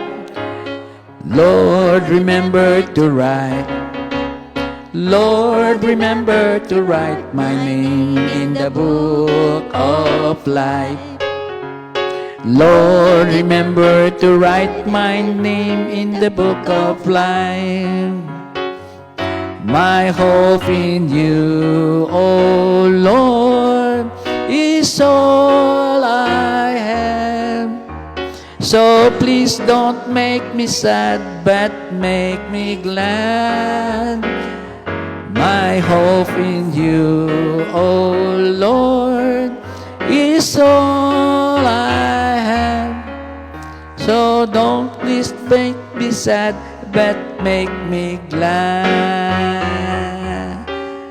Lord, don't make me sad, but make me glad. Praise the Lord. Hallelujah. Sister, alam ko kayo may pinipare din dyan. Nakahugtong nito ha, karugtong nito. Ito Yes. naman yung tungkol sa mga ina, anak, ano? O saan mo mo kinuha yung lesson mo ngayon dyan? Ito ay kinuha ko sa John 19:25 to 27. At ito ang pinamagatan ko itong ang paghahabilin. Sa verse 25, sabi dito, nakatayo sa tabi ng krus ni Jesus ang kanyang ina at ang kapatid nitong babae, si Maria na asawa ni Cleopas at si Maria Magdalena. Na makita ni Jesus ang kanyang ina at ang minamahal niyang alagad na nasa tabi nito, sinabi niya, Ginang, narito ang iyong anak. At sinabi niya sa alagad, narito ang iyong ina. Mula noon, pinatira ng alagad na ito sa kanyang bahay ang ina ni Jesus. Nakakalungkot ang senaryong ito dahil sabi nga katulad nito yung ang naghihingalo ang isang anak, yet ang mga huling salita niya ay para sa kanyang ina na inihahabilin ang kanyang ina sa kanyang anak na minamahal. Katulad din ito noong damdamin na dapat ina ang mauuna, pero ang nangyari, ang anak pa ang nauuna. So napakasakit para sa isang ina na makita niya na ang kanyang anak ay naghihingalo o naghihirap, na alam niyang gustong-gusto niyang tulungan pero hindi niya magawa. May kasabihan nga, may kasabihan na mas mahirap na ang ina ang maglilibing para sa kanyang anak. Amen. Oh. Diba? Ako na magtutuloy. Hindi mo kaya sabihin, nasasabihin ko eh. At hindi naman napapanahon. Na-experience po namin ito. Kami po ay thank you Lord at nasa iyo na ang isa naming anak. Mag-isang taon na po ngayon na yung aming anak na si JC ay nagkasakit at yung binabantayan sakit hindi pala yun kundi sa sakit sa puso. Talaga pong matindi, masakit po yun. Yung nga pong isipin na bakit gano'n? Kami mga 70 and above na, eto, bakit? Hindi ka naman sinabi, ba't hindi pa kami? Kasi wala na sa aking vocabulary yun. Lagi ang gusto ng Diyos ang siyang pinakamagaling.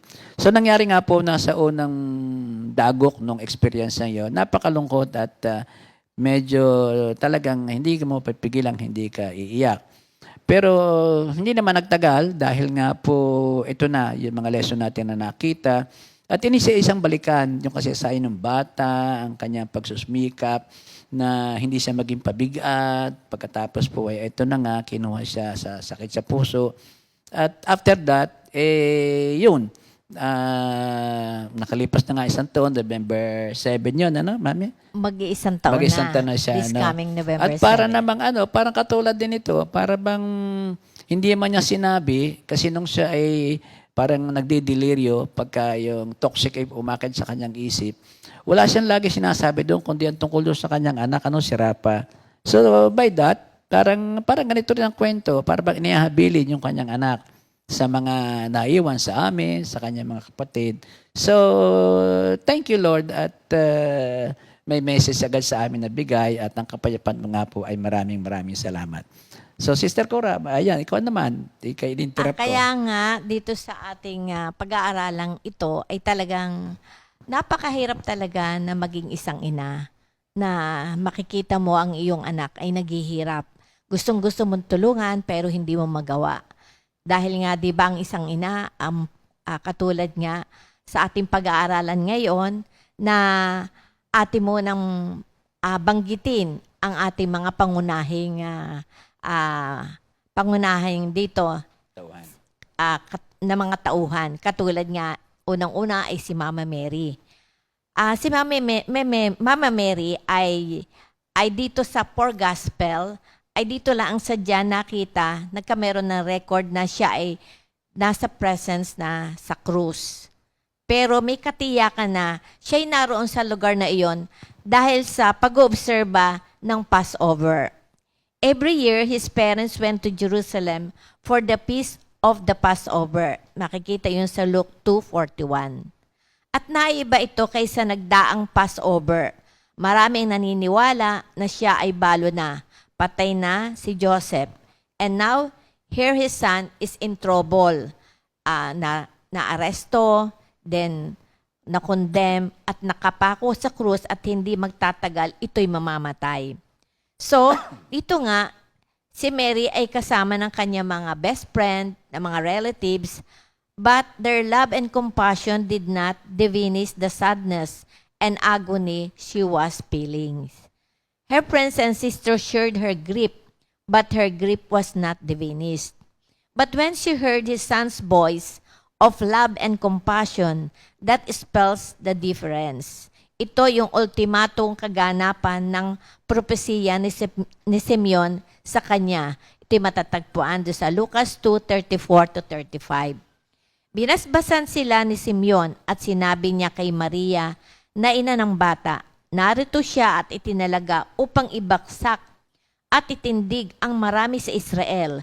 Siya ay magiging isang tanda ng kanilang tututulan.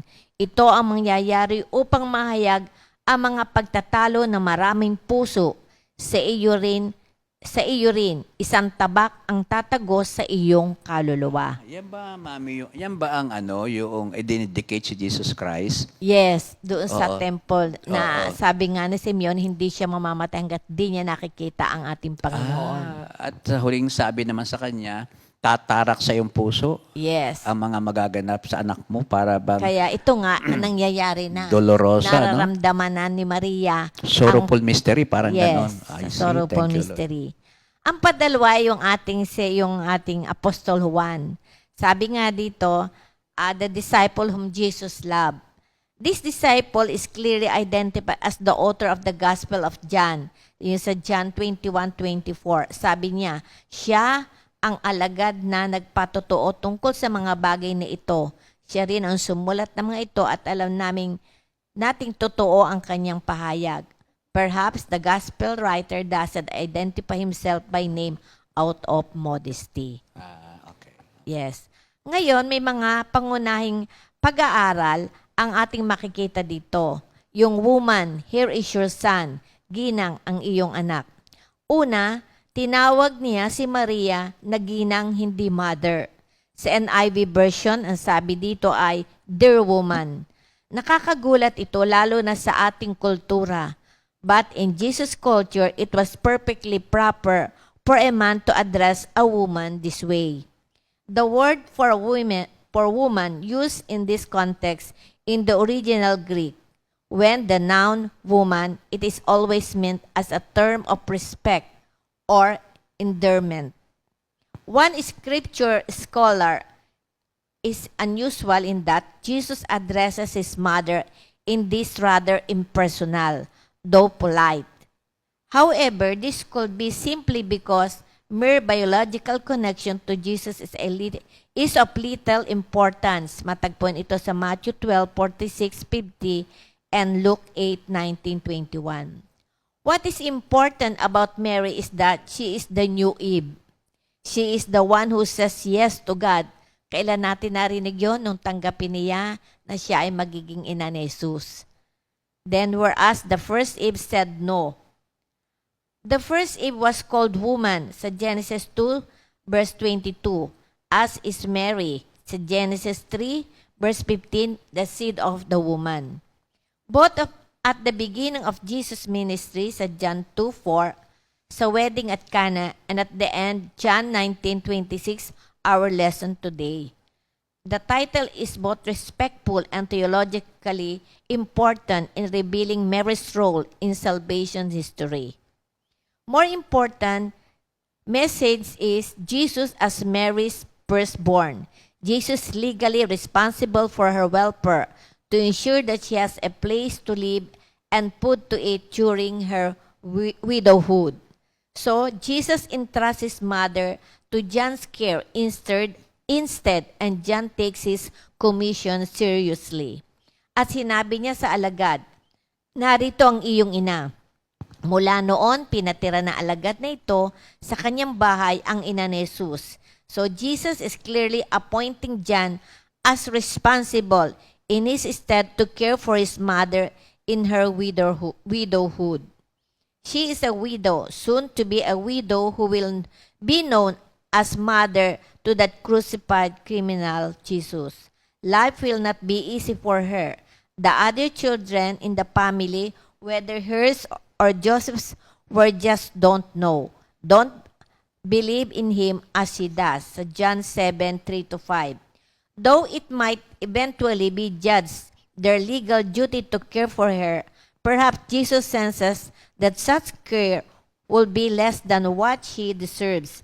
Maaaring alagaan siya ng ibang mga anak, subalit may mas mahigit na gustong matiyak si Jesus na para sa kapakanan ng kanyang ina, May both tanong ako, ha? physically and spiritually. Sister, magtatanong Yes. ako. So, ang unang tanong ay, di ba nag-aral tayo doon sa Genesis 3:15, yung the seed of the woman Seed of a woman. will crush the head of the serpent, ano? Yes. So parang ang sinasabi mo ay, yung woman doon ay si Mary, hindi si Eve. Parang ang sinasabi mo. Yes. Because the seed of Mary is Jesus Christ. Jesus Christ. Pero ang sabi, bakit magkakasid ang babae? Well, anyway, alam natin sagot, it is na ang dapat seed of a man. Pero seed of a woman kasi ang Holy Spirit ang tumatayong Tumatayo. nagpunla. Yes. Another question. Bakit sa palagay natin ay si John ang napili niyang paghabilinan sa kanyang ina? Kasi yun ang kanyang best friend. At alam Best niyang, friend. at alam niyang, yun ang laging kasakasama eh. Okay. Tama rin naman yun. Tama rin. Meron lang akong isang nakita rin dyan. Isang nakita ko, ang priority na bibigyan ng privilege, yung naroon. O, Kaya laging sa siyang ating buhay, kasakasama eh. kung itong buhay natin ito, pag lagi ka nasa fellowship, ikaw ang lagi bibigyan ng mabiyaya Amen. na katondod. Ba't ka bibigyan kung wala ka? Pangalawa pa, alam mo rin to eh. Si John kasi para bagang she's too close kay Jesus Christ. So therefore, he's close to Mama Mary. Bakit hindi si Peter? Ay, kilala niya si Peter eh. Na pabugso-bugso. Okay nga naman. So, nothing against Peter. Malambing siguro si John. Malambing si John. Ito yung Oo. nakahilig sa kanya, Lagi, something oo. like that. Okay. Pero the origin of John is kagimbal-gimbal, son of Oo, thunder ito, son di ba? of thunder. Sila magkapatid. Pero binago na siya. Binago siya ng kanya association with the Lord. I thank you, Lord. Meron pa tayong isang natutunan doon sa ating pagpunta doon sa Holy Land eh. Sino ba yung ating tour guide na sinasabi na si Joseph daw ay balo nung mapangasawa si Mary? Meron ba narinig na gano'n? O ibang si pagtuturo ito? Yung ating tour guide. Doon ba natin narinig o ibang nagturo sa akin? Na hindi ko na maalala Hindi, eh. sa tour guide yun. Sa tour guide. So kung yun ay totoo, si Joseph ay mga anak sa una. Siya'y balo. May anak sa una. Oo. Sabihin mo. And Jesus Christ, yun ang itinuturing niyang anak kay Mary.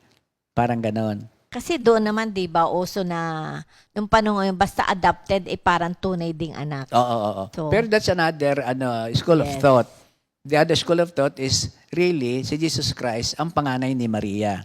And then after that, nagkaanak din siya dito mga sinasabing mga tutulong sana sa kanya. No? Yes. Tutulong sa kanya. Kaya lamang, ibig ni Jesus Christ na masigurado yung physical at spiritual Spiritual need need. nung kanyang ina pag siya nawala na. Oo, no? kaya si John ang napili Tumira niya. na nga siya kay John. Oo. At siya kasama ni John hanggang At sa... nakita natin na kasama lagi si John ng Mama Mary. Oo nga. Thank you, Lord. Praise the Okay. Lord. So, balik tayo dito sa atin. Meron tayong 3 lesson from the cross. Unang-una, yung the church is God's family. Mary had other children who could have met her physical needs after Jesus' death. But Mary needed a kind of spiritual companionship found only in the family of God. Ito yun, sinagot na Yes, dito. amen. Earlier, Jesus had said that his mother and brother and sisters are those who do the will of God. Matatagpuan natin ito sa Mark 3:35.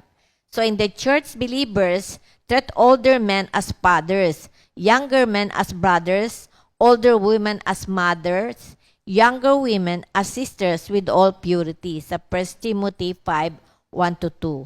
We have no eternal ties to anyone who isn't united to Christ by a living faith. God's children are our family.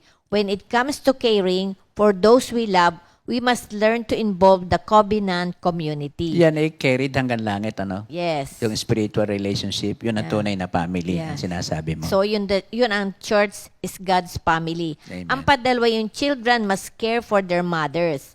Being born under the law sa Galatians 4:4, ngunit ang sumapit ang tamang panahon, isinugo ng Diyos ang kanyang anak na isinilang na isang babae at namuhay sa ilalim ng kautusan. Jesus was obligated to honor his parents.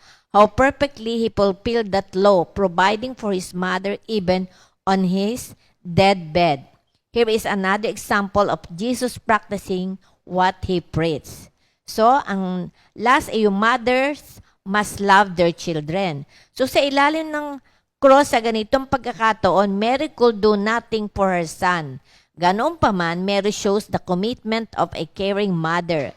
She was there for him. She grieved with him. She cried with him. Kung mayayakap lang niya si Jesus, gagawin niya ang mga pakong ibinoon sa kanyang anak at para na rin siya ang ipinako. Kaya talaga makikita natin dito na nandoon ang pagmamahal ni Mama Mary. Siguro, Mami, nung nandun siya mula nang buhatin ang cross, no? Hanggang makarating doon. Siguro noong ipinapako na, ano bang unang ipinako? Ang kamay o ang paa?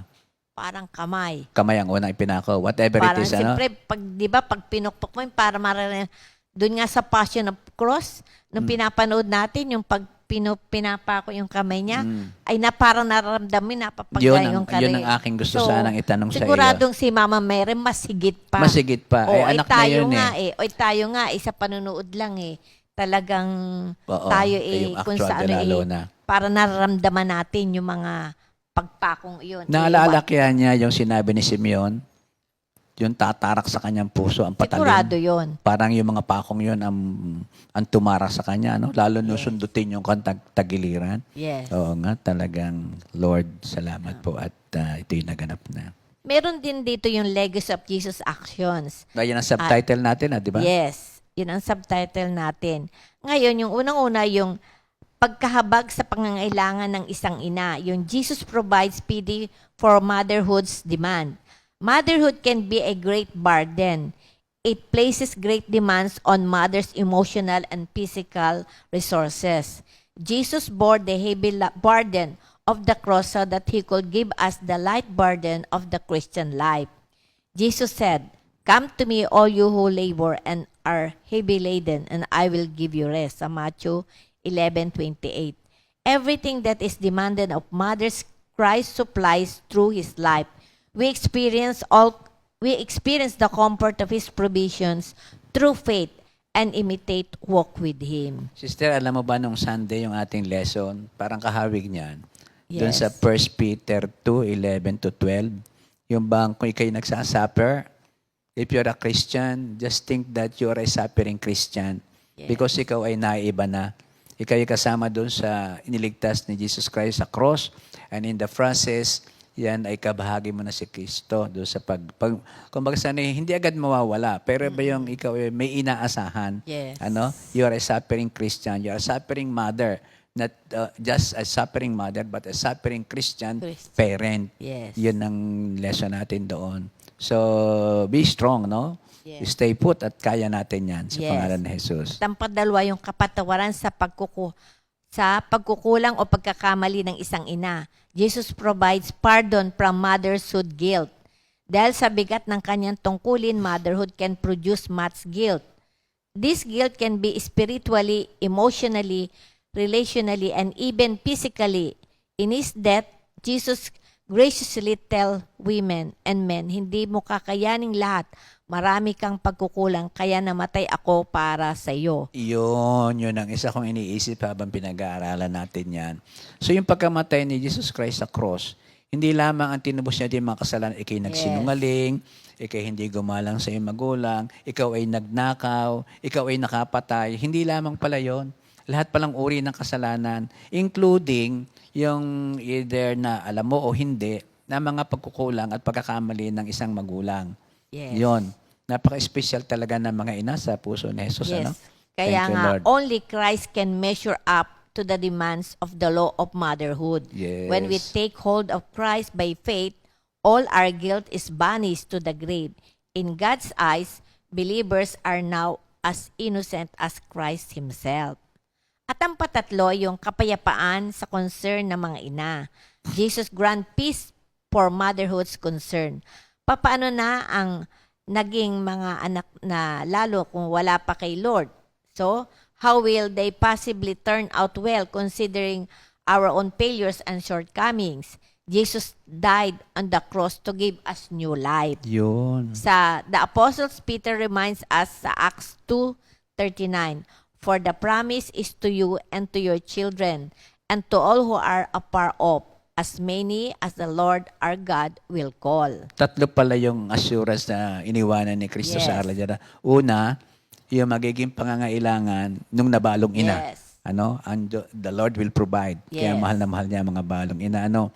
Ang pangalawa, yung mga kasalanan, pagkakamali, pardon sa Yes. mga pagkukulang. Yes. Kasama pala yun sa ipinako sa krus. At ang pangatlo, Yung kapayapaan. kapayapaan ng Yung isip. peace. Kasi ang mga ina, pagka may sakit, naku, paano ang aking mga anak? Walang Naku, kapayapaan talaga. Oo, lalo na yung nasaan ba siya ngayon? Wala, hindi ko pa mailapit kay Lord. Kumbaga sana mothers, peace be with you. Kasi sabi ni Jesus Christ, kasama yun sa kanyang inako sa krus. Yes. Kaya magtiwala ka lang, gawin mo yung mga sabi noong lesson nga natin nung Sunday, gawin mo yung tungkulin ng isang Kristiyano, at pati nga yung kung problema pa hindi lamang anak kundi asawa, maglulubag din ang kalooban niyan. Basta ipakita mong ikay Kristiyano sa isip, sa salita at sa gawa. Makita, marinig, at magandang halimbawa. No? I thank you, Lord. Thank you, Lord. Ano pa ba ang pwedeng makuha natin sa pag-aaral na ito? Unang-una, meron pa tayo dito yung love for our family. So first, we must love our parents no matter what. Sometimes our parents misunderstand us or disapprove of decisions we make. Sometimes they can hurt us grievously. Si Jesus man had felt the heart of misunderstanding from his family when even his mother, sa maraming pagkakataon during part of his ministry, at least his family didn't understand him. Diba? Siya pinagsabihan pa nga na sabi siya ay Nasisiraan ang isip. Saan ba makita yun? Doon sa una sa kasalan, ang kanyang mismong ina ay parang ipinusya na hindi pa niya Hindi pa sa panahon. Hindi pa sa panahon, hindi pa niya Pinamanahan time. niya. Oo. Tapos his family thought he is out of mind. Dito Yan nga sa yung Mark out of 3, mind. Mark 21. 3:21. 31 Kaya at siya saka 35. pinuntahan at kukuhanin doon sa Yeah. pinagpipresan niya upang ilabas, Oo. itago. Nahihiya ba sila o di kayo natatakot Or na baka naaawa. patayin o naaawa. Yes. Pero just the same, wala yung kanilang pagtitiwala kay Jesus Christ. Yes. Yung paggalang. Na-heart siya doon. Yes. Kasi mismo, ang sabi nga walang propeta pinakikinggan sa sariling bahay. No? Yes. Praise the Lord. Ang sunod yung responsibility for our family. So yung The unang-una, first one is love of our family. love of our Ang family. sunod ay yung responsibility for our family. So Jesus was clear that his disciples must put commitment to him above family relationship, sometimes even using hyperbole to drive this point home. Sa Matthew 8, isa naman sa mga alagad ang nagsabi sa kanya, Panginoon, maaari po bang umuwi muna ako upang ipalibing ko ang aking ama? Ngunit sinabi sa kanya na Jesus, sumunod ka sa akin at ipaubaya mo sa mga patay ang paglilibing ng kanilang mga patay. Yan ang figure of speech. Yan, Yan ang isa na sa hyperbole. So, our obedience to Christ must become primary and obedience to parents must become secondary. Pero hindi ang ibig sabihin nito because we are Christians doesn't mean that we are absolved of family obligation. Libre na tayo sa ating obligation sa family. Sabi nga ni San Pablo sa 1 Timothy 5:8, ang sino mang hindi kumakalinga sa kanyang mga kamag-anak, lalo na sa mga kabilang sa kanyang pamilya, ay tumalikod sa pananampalataya at mas masama pa kaysa sa isang di mananampalataya. So how do we reconcile our primary commitment to Jesus with responsibility for our families? Paano natin ito mapapagtama? Kung minsan may kahirapan, but to put Christ first doesn't mean that we are free to neglect our other priorities. It means only that we get our priorities in proper relation to each other. God will give us wisdom to work this out. Amen. Alam mo, mami, kalimitan, obserba lang. Yung mga bagay na yan ay lagi nang nakasangkot ang pera. Yes. Kaya ang sabi ay linggo, negosyo, family muna. Laging kalimitan na, meron namang exemption. Nakasingit ang pera. Meron nga nagsasabi na padamihin mo lang ang pera ko, maglilingkod ako sa iyo eh. Hindi ganun yun. Ano? So, Yes, si Lord marami. ang bahala doon. Yes. Kasi sa salita ng Diyos, pati tungkol sa pera ay tinatalakay. Totoo. Di ba sabi pa niya, saan ba'y matagpuan? Natutulog pa ang mga anak ng Diyos ay inihahanda na ang para sa Inihahanda na. kanila. So, yun lang. Ipag-pray lang at ang Diyos ang bahala. Yung pa ba Yes. naman ang hindi kayang ibigay, ano? Thank you, Lord. Kaya nga. So, yung application nito, sabi nga dito, do we follow Jesus in looking after the interests of our mothers? Or do we see them as our servants to make our meals, clean our rooms, and drive us everywhere we want? Mothers may do these things in service to Christ, but their children must not treat them as servants. Jesus honored his mom. He came to serve her, not to be served by her. So, now na, bago mahuli ang lahat. Wake up call. Yes, wake Kumbaga, up call. San, Now eh, na. paki-review lang. Baka ang Yes. iyong magulang ay ang ginagawa mo ay talagang katulong na Yes. hindi mo man sinusweldohan. Yes. Aba, ay nako, matindi na yan. So, bago mahuli ang lahat. Bago So, mahuli ang 3 lahat. action steps. Okay. What do you do and where do you begin? If you really want to take this word to heart, go to your parents and tell them you love them. Starting point. Kung sakali man na hindi mo Yes. ginagawa yan, Gawin mo na. gawin mo lang yan. Yes. With a word. Now na. Yung commitment, yung talagang Yes. declaration na I love you, Yes. mommy, I'm sorry. Parang ganon. Yes. Okay. Next, if you can't honor them while they are alive, you can remember them after they die. Ayan, yan ang kalimitang So, yan ang sinasabi mahirap. na anim pa ang flowers, anim pa ang Kung patay na ang lamig-lamig kabayo. na niya. Ay di ngayon na, Yes. habang nalalasahan pa yung sangkis, Yes. yung ubas, yung mansanas, kahit kape-kaperaso lang, kahit Dunkin' Donut, whatever it is, napakaganda magsimula kasi tatanda rin ho tayo mga kapatid. At yun ay Yes. nakikita ng bata ang ginagawa ng mga matatanda. Yes. So, iikot lang yan. Thank you, Lord. And lastly, if you are unable to speak good about your parents, you can honor them by refusing to speak evil of them. Amen. So yan yung tatlong kailangan nating action agad, now na. Paano kung patay na Sinong namatay? ang magulang? Abay, kahit namatay, edi gawin mo ng mga, sa iyo mga kapatid. Sa mga naiwanan. Mga naiwanan. Sa yung patatlo, maganda yon. Yan. Huwag ka na magsasalita kung ano paman. Basta Yes. yung nakikita mong magandang ginawa ng magulang. At una sa lahat, ang buhay mo, diyan pinadaan ni Lord sa iyong mga magulang. Ano? So yun na. Thank you, Okay. Lord. At Oo. tayo manalangin. Okay. Father, we see Jesus' example of love and responsibility as wonderful and loving as family relationships can be. They are open, complex, and sometimes hurtful. We ask you to help us sort them out. Show us how to love you At the same time, we love our family members. Give us the divine wisdom that we need so that we can love as Jesus loves us. In His name we pray. In Jesus' name, amen. Amen. Thank you, Lord. Hallelujah. Hallelujah. So, maraming salamat muli sa ating mga kapatid at happy Easter this coming Sunday or whatever time is this. So, sabi nga ay maraming salamat Lord. Yung pong aming pinag-aaralan ay narating namin physically. Nakita po namin kung saan ibinaon ang iyong krus. Nakita po namin ang kamangha-mangha. Bagamat parang somehow ay very commercialized na yung aming napuntahan, lalo doon sa Way of the Cross, left and right, para bagang sa Divisoria na para bang DVD. Pero kahit dahil alam mo na yun ay patungkol kay Kristo, mapapil mo pa rin yung kanyang presence. Mapipil mo pa rin yung kanyang presence. Saka dito, doon sa Calvary, di ba, yun ba yung inilubog natin ang ating kamay doon sa butas? Yes, inano natin doon. Yung butas at we recited the prayer, ang ganda palang balikan yun at isa-isahin mo itong sinabing ito ni Christ, sa mga nakapalibot sa Kanya. Well, anyway, maraming salamat naman muli sa iyong patnubay sa amin. Nawa nga po'y naging kalugod-lugod sa iyo ang bawat salitang iyong narinig. At lagi po yung motibo namin ang aming isipan. Lord, ang lahat mong naganap is all for your glory. At ito'y magaganap dahil ito'y panalangin namin sa pangalan ni Jesus. Salamat, Banal na Espiritu, sa pag-guide mo sa amin. Salamat po. In Jesus' name. Amen. God bless us all. God bless us all. 2 Timothy 2:2